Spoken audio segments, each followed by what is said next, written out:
Jumpa lagi dengan Strategi Channel, saya Dandi Mahendra. Hari ini saya dan rekan saya Fauzan akan membawa Anda semua dalam satu wawancara eksklusif dengan Duta Besar Rusia, yaitu Madam Lyudmila Vorobyova. Tentu ini menjadi sesuatu yang menarik untuk kita bersama-sama menyimak apa pandangan pemerintah Rusia terhadap situasi global yang terjadi hari ini. Untuk itu, jangan kemana-mana, kita lanjutkan setelah yang berikut ini.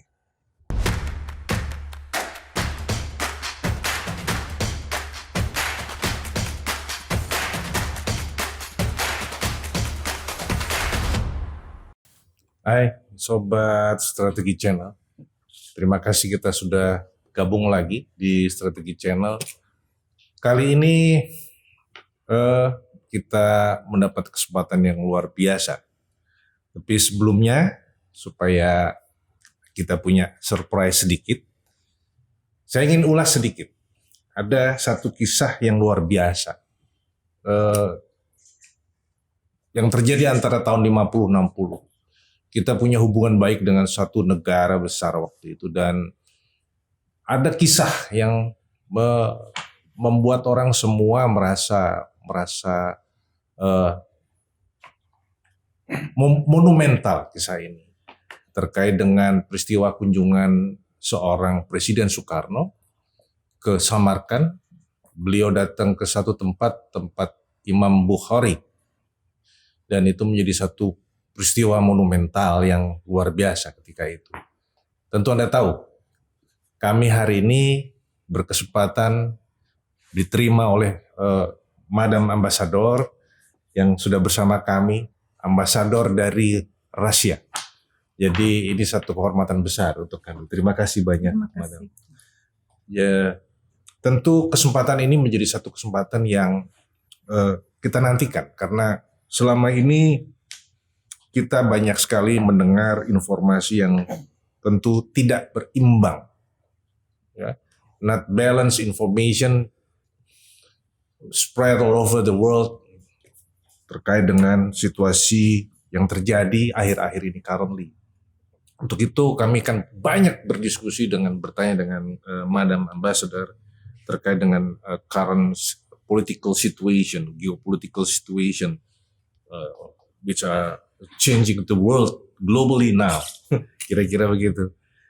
Nah, mungkin kita akan mulai saja, Madam Ambassador. Before we start about the current issue now, first I want to ask you something. Personally, I'm wondering. I have a lot of questions about the current international situation, but I want to take a moment to reminisce about the relationship between Indonesia and the Soviet Union in the past. As an Indonesian, I want to get enlightened from the Russian government version regarding the story about President Soekarno in visit during the grave Imam Bukhari. What actually happened before the visit and during President Soekarno visit at that time? Can you tell us about that moment? Because it's wow, for the relationship about the Uni Soviet government and Indonesian government, very close. Yes, absolutely. You are right. The traditions of friendship between our two countries, they go back to the 60s, yes, and even the 50s, when President Sukarno visited our country at that time, Soviet Union, 4 times. Yeah, 4 times. 4 times, as I know. And he was so warmly received by our people. You know, I never knew that, but my mom told me the story in 1959 when President Sukarno came to visit Moscow. She was a university student. Okay.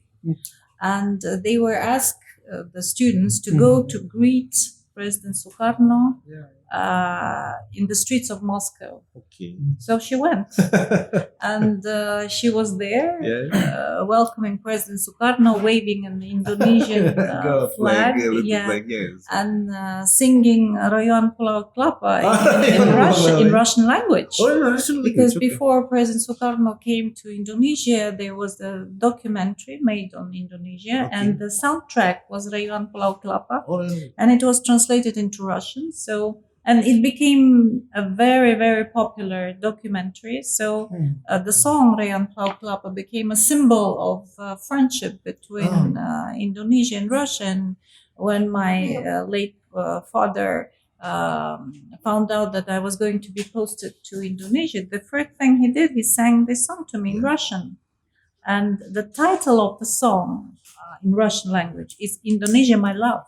Okay. So that actually shows the very warm feelings that our people had towards Indonesia at that time, and also some of the buildings in Jakarta that you can see right now is the result of this friendship. For instance, you know the story of Gelora Bung Karno? Yeah, Gelora Bung Karno. But how it happened? That the Gelora Bung Karno was built, it's an exact copy of a stadium in Moscow.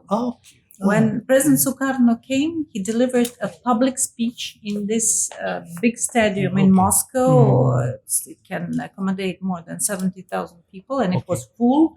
And he was so well received by people in Russia, so he liked it very much. And he asked our leader, Nikita Khrushchev, to make a similar one in Jakarta, so that Jakarta would be able to host the Asian Games in 1962. And it was done. So Gelora Bung Karno is an exact copy of the Luzhniki Stadium in Moscow. So that's how it all started. And of course, there was ups and downs in our relationship, but for the last 20 years, our relationship has been steadily on the rise. I'm waiting forward to make the relation between Russia and Indonesia get back again, like old time's sake, but for the future. Absolutely. So I want to, of course, ask about the currently situation in terms of the impact of Russia and Ukrainian situation right now. In particular, refer to the global political landscape shifting from unipolar system to a multipolar one. Could you explain the meaning of this conception? Because it is we going back to the past about the two big like NATO and Warsaw Pact or some kind like what? No, I think the world has changed, and it's we're not going back. We're moving forward. And you're absolutely right. That's what is happening, actually. We're in a period of a transition, and it is quite difficult and quite painful. But it's not because Russia wants it or China wants it or any other country wants it. It's because it's an objective trend that you cannot stop. Unfortunately, our Western friends, and by Western friends, I mean, of course, the United States and its allies, they're trying to prevent it from happening. But it will happen sooner or later. I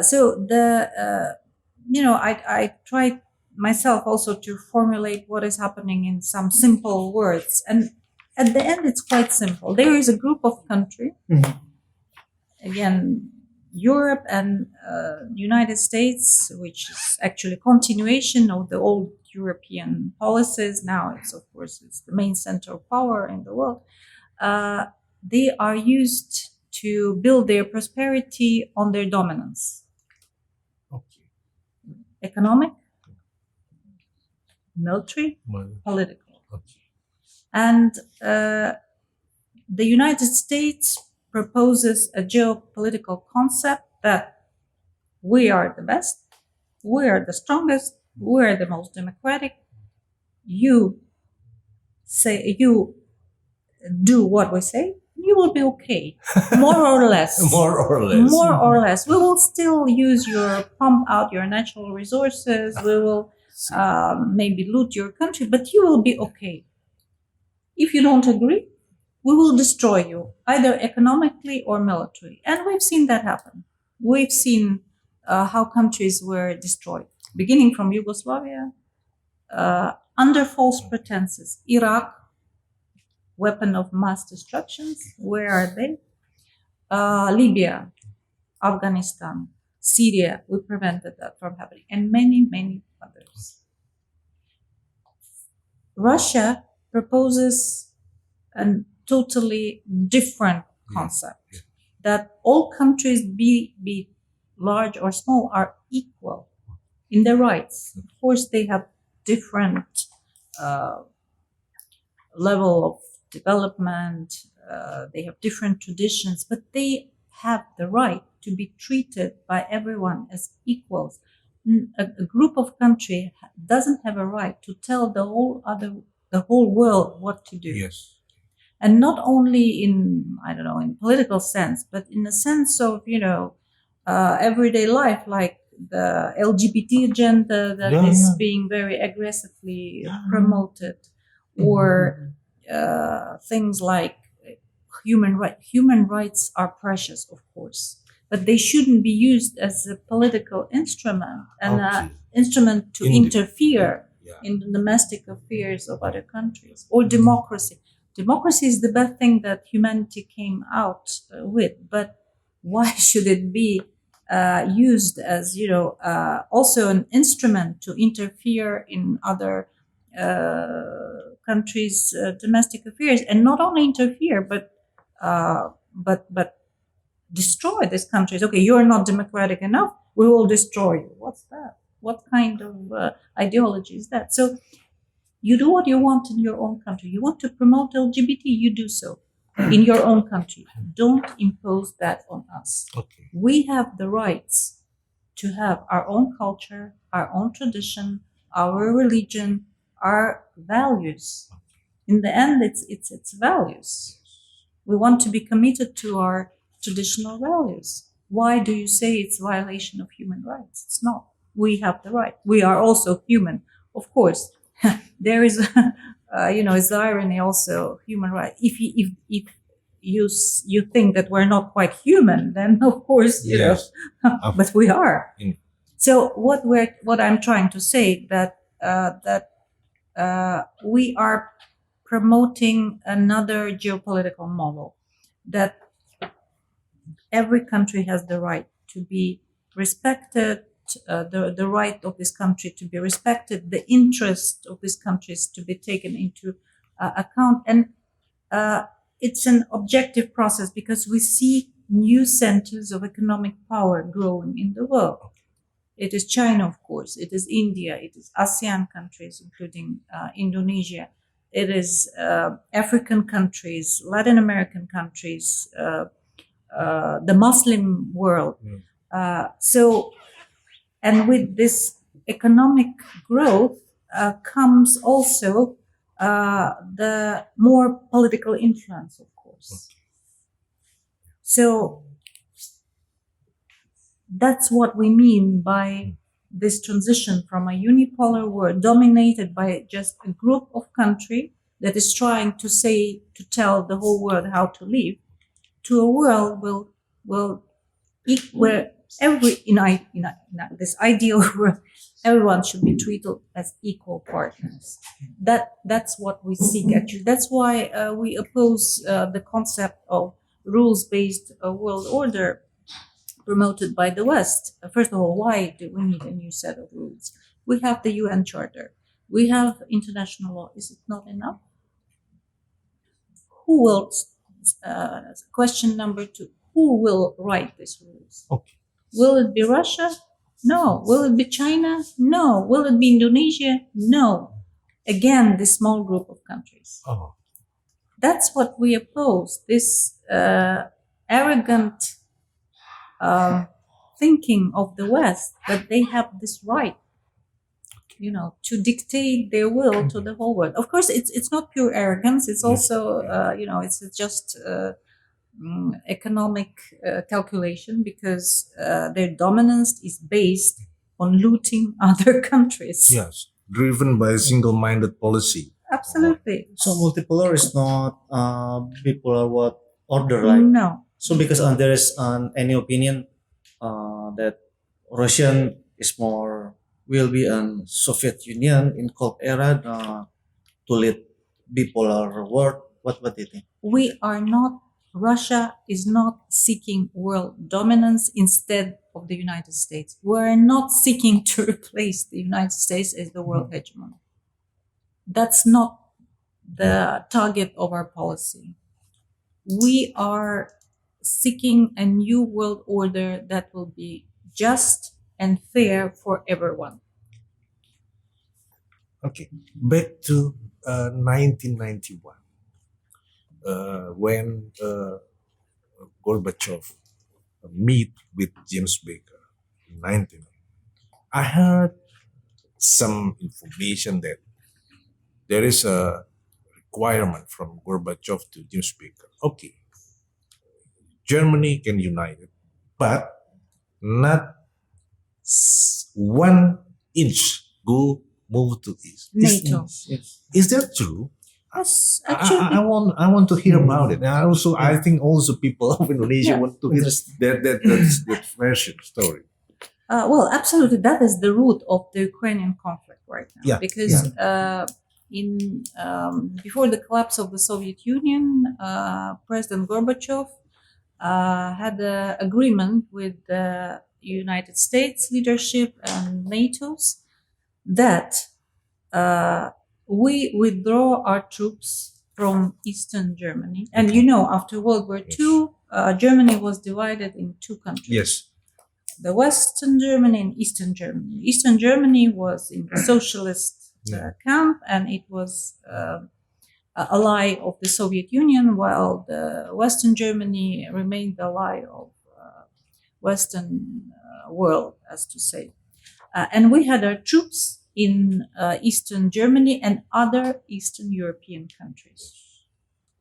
According to the agreement reached by Mikhail Gorbachev with his Western counterparts, Soviet Union withdraws its troops from Eastern Germany and other Eastern European countries, and we allow Germany to reunite.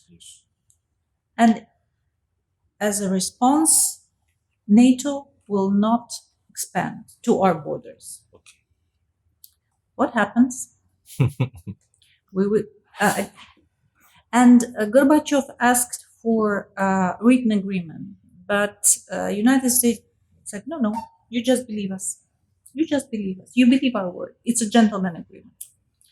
Okay, says Gorbachev. I don't know whether he was naive or it was for some other reasons. He agreed. So we committed to our obligations. We withdrew troops from Eastern Germany and other Eastern European countries. Germany reunites, as you know. What about NATO? Keeps expanding Yes. to our borders. 5 rounds of NATO expansion. In these years, from 1991 to 2022, we keep warning our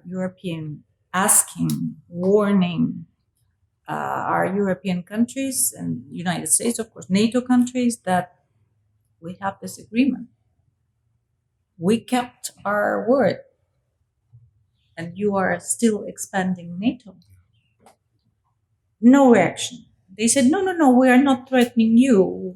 It's against Iran, it's against North Korea, it's not against your country, it's don't worry, nothing threatens, we're not challenging your security. Okay, so it keeps expanding. But the red line for us was Ukraine and Georgia, actually, becoming a part of NATO, but especially Ukraine. Why? Because look at the map, Ukraine is a very big European country. Actually, it's the biggest after Russia. Of Yes. course, it's bigger than France. We have 2,000 kilometers border with Ukraine. Imagine NATO infrastructure coming to the borders of between Ukraine and Russia. 2 minutes, missile reaches Moscow. It's a direct threat Yeah. to our country's security. But they kept saying, no, it's okay, don't worry. And then Zelensky, the president of Ukraine, states that Ukraine has plans to become part of NATO. Again, we tried to solve it peacefully. We presented NATO with the draft agreement on the guarantees for Russia's security. They discarded it.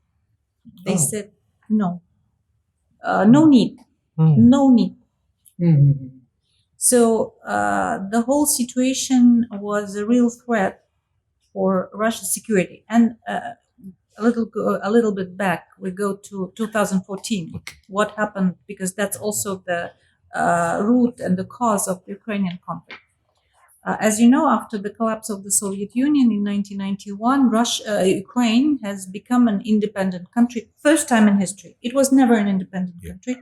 It was always part of Russian Empire, Soviet Union.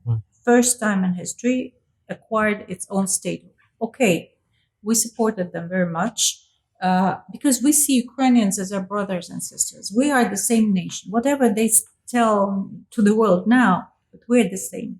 Yes. Our language is practically the same. We have same traditions. We have same religion. You know, it didn't matter in the Soviet Union whether you were Ukrainian and It's like Russian. Indonesia and Malaysia. Yeah, absolutely. It didn't matter. You understand Malaysians, of course. We understand Ukrainians. Ukrainians understand other. It's just a slight difference. And before 2014, our relations were okay. We supported them. We sold them energy resources on domestic prices, at domestic prices. So basically, we supported their economy. More than 3 million Ukrainians worked in Russia. So there were constant exchanges. We were part of the same organizations like Commonwealth of Independent States. In 2014, with the help of the West, a very Russophobic government comes to power in Ukraine. And it's an open secret that it was all staged by United States and their allies. They invested billions of US dollars to brainwash especially young Ukrainians who didn't know Soviet Union into believing that Russia is their enemy. And they staged a very bloody coup d'etat in Kiev. It was a military coup d'etat when absolutely illegitimately a new government came to power. It's Maidan Revolution? Maidan Revolution, yeah. You know, we've seen these images when Victoria Nuland, at that time she was Assistant State Secretary, came to Maidan, and Maidan, it was the place where all the protesters were, and she distributed money, she distributed cookies. So United States openly supported, and they invested money in it. Because a revolution or a coup d'etat is a very costly thing. So they invested billions of dollars. And they succeeded. The Russophobic government came in power in Kiev, and the first thing they did, they tried to ban everything Russian, like Russian language. How can you ban Russian language in Ukraine? Everyone speaks Russian there. You know, it's like I said it many times. It's like, or our minister also. It's like banning English in Ireland, or French in Belgium, or Javanese in Java, or Balinese in Bali. And 50% of Ukrainian populations see themselves as ethnic Russians, especially the the eastern part of Ukraine, Crimea, Donetsk, and Lugansk.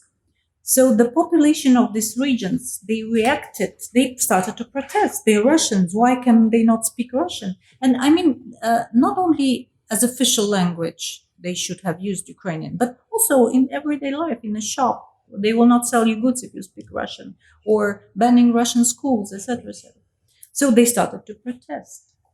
Instead of trying to engage in kind of dialogue with these regions of Ukraine at that time, what the government of Kiev did, they sent troops.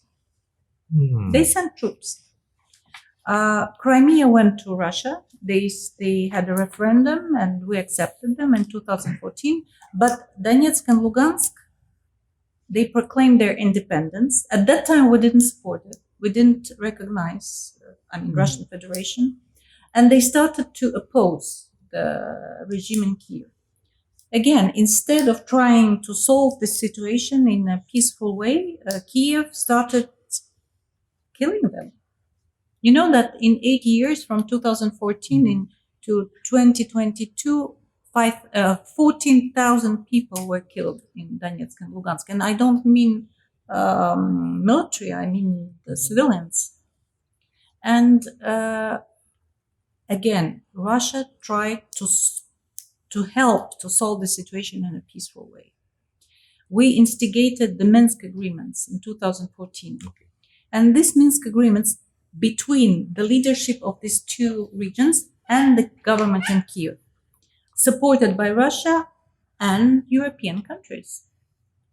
According to this agreement, it should have been solved in a peaceful way, this conflict, and Kiev should have amended the constitution of Ukraine, giving a special autonomous status to these two regions inside Ukraine. So territorial integrity of Ukraine preserved, but these two regions have a special status. Okay, special. Daerah khusus. Yeah, daerah khusus. Daerah khusus. Daerah khusus. Daerah otonom Daerah khusus. khusus, Okay. yeah. Where they can speak Russian, Yeah. have their own culture, have Russian schools. What happens next? Kiev doesn't commit to these agreements. And they were guaranteed by European countries. They keep sending troops and keep bombing, shelling, destroying, killing people in Donbass and Donetsk and Lugansk. So for 8 years, we've been urging Kiev to fulfill these agreements, and we were urging their European partners to also make Kiev fulfill these agreements. Never happened. Never happened. And last year, Angela Merkel, the former chancellor of Germany, and François Hollande, the former president of France, made statements publicly that they had no intention to fulfill these agreements. The only reason that they supported this agreement, they wanted to buy time to arm Ukraine against Russia. Because at that time, if any conflict could have started at that time, Ukrainian army was very weak. So it took 8 years for NATO to make Ukraine stronger military and to turn Ukraine into a political and military instrument against Russia. And they use Ukraine as an instrument against Russia. This conflict is not about Ukraine. This conflict is about the geopolitical positions of NATO, United States and their allies, and Russia. So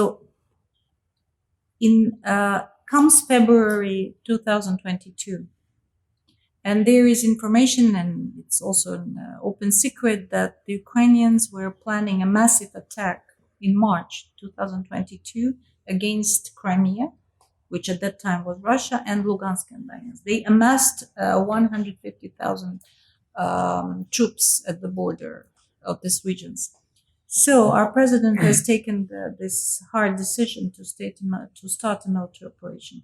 And the targets were very clearly identified: protect our own security, protect the security of people in Lugansk and Donetsk, demilitarize Ukraine, denazify Ukraine, and prevent Ukraine from being a member of NATO. Madam Ambassador, of course you have already mentioned about Nazification, but this is the question I want to ask about, because one of the reasons that President Putin said about the reason to attack Ukraine is about neo-Nazi. Could you tell us about neo-Nazi in Ukraine? Yeah. How come it can merge in the? Yeah, that is absolutely terrible and unthinkable that in the 21st century there is a government in the center of Europe that openly supports a racist ideology, because, as you know, Nazi ideology is ideology adopted by Hitler. Yes. In World War Is it chauvinism? Yeah. Yes, it's chauvinism. And it's a racist ideology saying that there is one race that is superior, at that time Germans, and all the other races are inferior, including Slavic way, like Russians, Ukrainians, Belarus, Asian, and they're not quite human. Jewish, of course, Jewish. And they're not quite human. So this superior race has the right to kill this. It's not a crime, because these inferior races are not quite human. And they did. They killed 6 million Jews. They killed 27 million Soviet people. Is it really happen about neo-Nazi? Yeah. I mean, because it's a serious accusation.